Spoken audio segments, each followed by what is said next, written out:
Hello students, आज हम chapter number 4 motion in a plane ये चैप्टर हम स्टार्ट करते हैं। इसका लेक्चर 1 है आज। इस वीडियो में आज हम स्केलर वेक्टर के बारे में पढ़ेंगे और टाइप ऑफ वेक्टर्स के बारे में यहाँ पर डिस्कस करेंगे। जनरल वेक्टर और डियर उनके नोटेशन के बारे में हम यहाँ पर डिस्कस करेंगे। तो जो हमारा आज का लेक्चर है वो हमारा स्केलर वेक्टर पर ही बेस है। तो मेनली जो हमें आज का वर्क है वो हमारा वेक्टर का है। तो बेसिकली फर्स्ट ऑफ ऑल हमें ये पता होना चाहिए स्केलर क्या चीज़ होती है, स्केलर क्वांटिटी हम किसे बोलते हैं। तो scalar quantity is one whose specification is complete with its magnitude only. जो स्केलर क्वांटिटी होती है उसके लिए सिर्फ जो बेसिकली स्पेसिफिकेशन की आवश्यकता ओनली होती है, ओनली मैग्नीट्यूड की आवश्यकता होती है। Example of scalar includes temperature, pressure, energy, mass. तो ये सब जो एग्जाम्पल हैं ये एग्जाम्पल आपके स्केलर क्वांटिटी के हैं। तो स्केलर क्वांटिटी के लिए स्पेसिफिकेशन के ओनली मैग्नीट्यूड की आवश्यकता होती है और मैग्नीट्यूड इसके एग्जाम्पल मैंने यहाँ पर बताए, टेम्परेचर, प्रेशर, एनर्जी और मास। वेक्टर्स क्या होते हैं? A vector quantity is one which represent magnitude along with specific direction. तो वेक्टर क्वांटिटी वे क्वांटिटी होती हैं जो आपकी मैग्नीट्यूड और साथ साथ डायरेक्शन को शो करती हैं, तो वे आपकी वेक्टर क्वांटिटी होती है। एग्जाम्पल ऑफ वेक्टर्स जैसे include displacement, velocity, acceleration, torque, electric field, magnetic field. तो ये सब जो एग्जाम्पल हैं ये आपके वेक्टर्स के एग्जाम्पल हैं। तो वेक्टर के लिए आपको मैग्नीट्यूड के साथ साथ डायरेक्शन की आवश्यकता होती है। तो आपने अब तक जाना स्केलर वेक्टर क्या होता है, स्केलर वेक्टर के बारे में देखा, लेकिन इसके टाइप भी काफ़ी होते हैं जो हम यहाँ डिस्कस करेंगे और ब्रीफली डिस्कस करने वाले हैं टाइप और वेक्टर के बारे में। तो बेसिकली जो टाइप और वेक्टर जो क्लासिफाइड होते हैं वो आपके 2 टाइप के होते हैं। तो मेनली जो आपकी जो वेक्टर हैं वो आपके 2 टाइप के हैं। फर्स्ट है आपका पोलर वेक्टर। तो पोलर वेक्टर कौन से होते हैं? A vector whose direction is along the direction of motion of a body और particle is known as polar vector. A vector मतलब जिसकी जो डायरेक्शन होती है उसकी जो मोशन के डायरेक्शन को हम शो करते हैं, जो पार्टिकल की और शो हो रहा है जो आपके डायरेक्शन मोशन को बता रहा है, तो वो आपके पोलर वेक्टर कहलाते हैं। ठीक है, तो वेक्टर हुज डायरेक्शन अलोज द डायरेक्शन ऑफ मोशन, जिस डायरेक्शन में हम मोशन कर रहे हैं, जिस डायरेक्शन में आपकी बॉडी मोशन कर रही है या पार्टिकल मोशन में है, तो उसे हम बोलते हैं द पोलर वेक्टर। जैसा फोर्स है, मोमेंटम है, वेलोसिटी है, तो इस तरीके के हम वेक्टर को हम पोलर वेक्टर कहते हैं। जैसे हम डायरेक्शन को, फोर्स को यदि हम F दिखाते हैं तो ऊपर वेक्टर का सिंबल लगा देते हैं, तो इसका मतलब ये पार्टिकल जो है इस साइड मूव कर रहा है। यदि फोर्स को हम दिखाते हैं तो इधर, इसका मतलब अपोजिट डायरेक्शन में मूव कर रहा है। इसके बाद नेक्स्ट टॉपिक है आपका इसी में ही एक्सियल वेक्टर। एक्सियल वेक्टर क्या होते हैं? A vector whose direction is along the axis of rotation of body और a particle is called axial vector. A vector whose direction is along, जिसकी डायरेक्शन किसकी ओर होती है, उसकी डायरेक्शन जो होती है एक्सिस ऑफ रोटेशन, जो आपका पार्टिकल रोटेट कर रहा है उसके सेंटर की ओर होती है, तो उसे हम क्या बोलते हैं? इज द एक्सियल वेक्टर बोलते हैं। N axial vector always produce rational effect of the body. तो रेशनल का मतलब जैसे आपका एंगुलर वेलोसिटी है तो ये आपके रेशनल को शो करता है। ठीक है, ये आपका रेशनल होता है। ठीक है, जैसे आपकी एंगुलर वेलोसिटी है, एंगुलर एक्सीलरेशन है, टॉर्क है, तो ये आपके जो एग्जाम्पल है ये आपकी एक्सियल वेक्टर के एग्जाम्पल हैं। तो यहाँ एक्सिस के ऊपर रोटेशन हो रहा है, तो एक्सिस के रोटेशन होने के कारण इसे हम क्या बोलते हैं? एक्सियल वेक्टर बोलते हैं। इसके बाद है आपका general vector and their notation. तो कुछ जो जर्नल वेक्टर हैं उनके हम नोटेशन किस तरीके से हम वेक्टर को यूज करते हैं हम यहाँ पर डिस्कस करेंगे। नेक्स्ट है आपका इक्वल वेक्टर्स। तो इक्वल वेक्टर्स आपके क्या होते हैं ये हम यहाँ पर डिस्कस करेंगे। 2 vectors are said to be equal vectors. 2 vector are said to be equal vector, they have equal magnitude and same direction. मतलब जो 2 वेक्टर होते हैं उनके यदि मैग्नीट्यूड और डायरेक्शन दोनों की सेम होती है तो इस तरीके के वेक्टर को हम इक्वल वेक्टर कहते हैं। The vectors A R and B are equal vectors. तो यहाँ पर देखिए 2 लाइन मैंने यहाँ पर शो की हैं, इन्हें वेक्टर के माध्यम से बता रहा हूँ। तो ए और बी दोनों आपके एक दूसरे के इक्वल हैं, तो इस वजह से ये आपको क्या कहलाएंगे? ये आपके इक्वल वेक्टर हैं। नेक्स्ट है आपका को इनिशियल वेक्टर्स। तो कोइनिशियल वेक्टर क्या होते हैं? कोइनिशियल का वेक्टर का मतलब ये होता है जहाँ दो या दो से अधिक आप लाइन ड्रॉ कर रहे हो तो वहाँ एक जगह जहाँ मीटिंग पॉइंट होता है उसे आप कोइनिशियल बोलते हैं, क्योंकि वहाँ से आपकी जो वेक्टर लाइन्स है वो आपकी स्टार्ट हो रही हैं। तो vectors having common initial point are called coinitial vectors. The vectors A B C and D are said to be coinitial vector. तो यहाँ पर आप देख रहे हो, यहाँ पर एक पॉइंट है, इस पॉइंट से ए बी हो गया आपका या सी डी हो गया, तो यहाँ पर आप देख रहे हो ये आपके एक पॉइंट से हैं, एक पॉइंट से आपके लाई कर रहे हैं, तो ये आपका होगा द को इनिशियल वेक्टर। इसके बाद है आपका यूनिट वेक्टर। क्या होता है? A vector of unit magnitude and whose direction is the same as that of the given vector is called unit vector.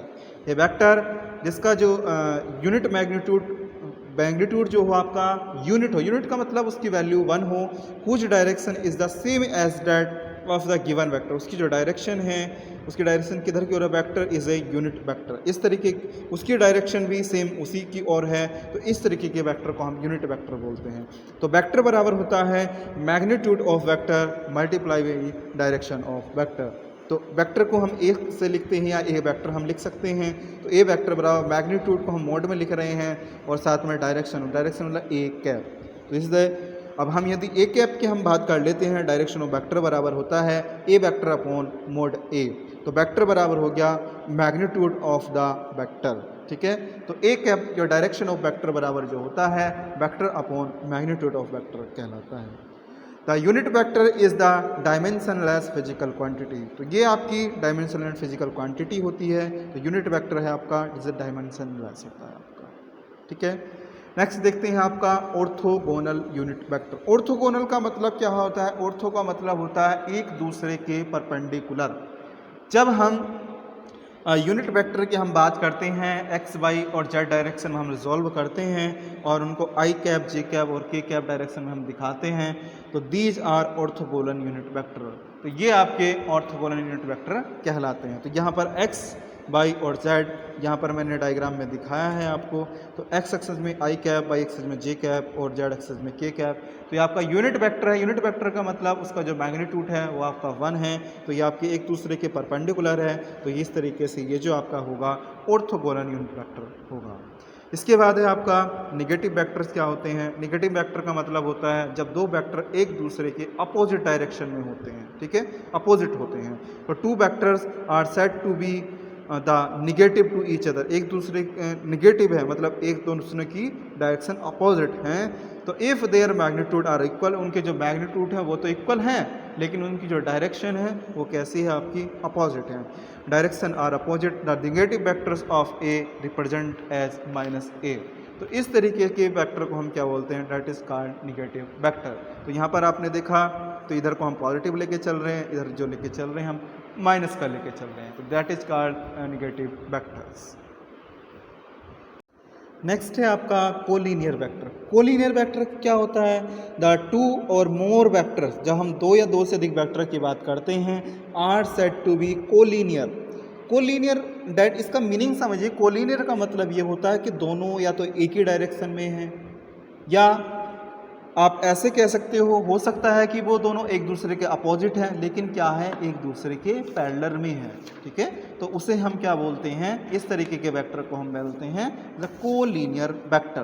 तो यहाँ पर आपको देख रहे हो, यहाँ पर 3 डायग्राम यहाँ पर बने हुए हैं, तो ये तीनों क्या है? तीनों आपके कोलिनियर वेक्टर है। यदि ए और बी आपके कोलिनियर हैं एक दूसरे के, they can be represent the same direction.